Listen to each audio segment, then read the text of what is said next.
it's this view that the house is a sort of asset. I mean, it is because it's sort of become the primary investment vehicle for so many people, Yeah, and they rely on it now into their retirement.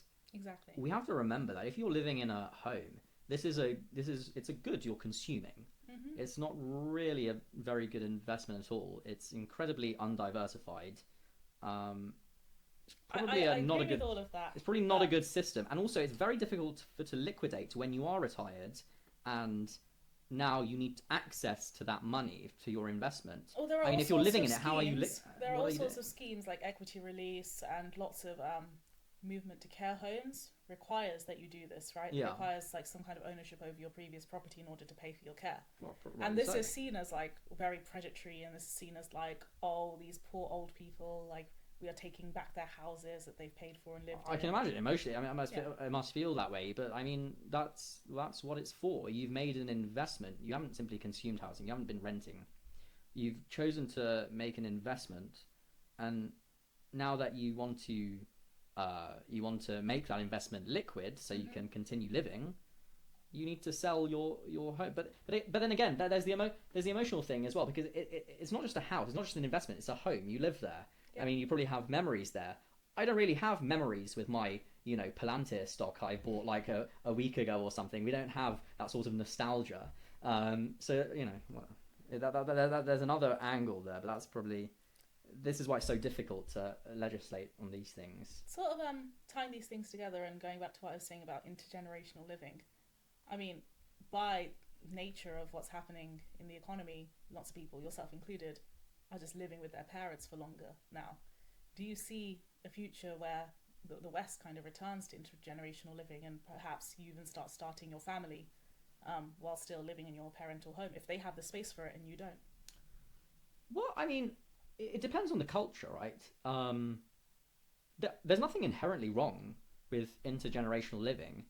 It's just in our culture, it seems to be one of those milestones that you move out, and then you find a partner and you settle down Yeah, in a home and have children.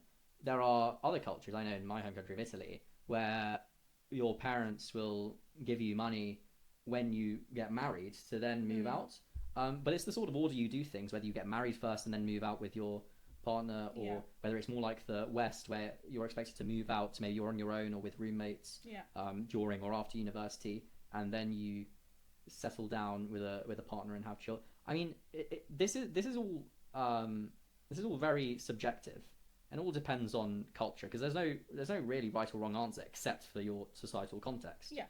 So the problem is if in the West, and I'm talking about really mainly Europe and America, if the expectation is that once you go to university, after you should be able to find home, apartment, or whatever on your own or with a flatmate, straight away at the age of say 22, Mm-hmm. and that's the expectation, and that's been the promise, um, the you know throughout growing up. I mean, that's what the government should cater, should try To to your enable. current Yeah, lifestyle, not to the like, current life. I mean, yeah, we can find lots of examples across the world where the multiple generations live together. yeah, And I mean, that's just not our culture. I mean, we're the society here isn't really expecting that. mm-hmm. And if you go against expectations, you're going to be criticised as a government for not doing anything up to fix it. Yeah. But you think this is the government's jurisdiction to tell, like, No, certainly local government. I mean, but national government also. There's a reason why every single past government in the last 10 or 15 years has won on a mandate of building or increasing the supply of housing. yeah, The housing problem is the most salient issue, and this is the same in America as well. okay, we have more people that want to live by themselves. A lot of people are incentivized as landlords to convert their family homes into HMOs, like split it into flats, sell off every flat, or rent out flats for, you know, 1 bedroom or 2 bedrooms. We are seeing a undersupply or a reduction in supply of family homes to begin with because our culture has sort of mandated that we are all living by ourselves now. Um, this is an interesting sort of perversion that we've seen.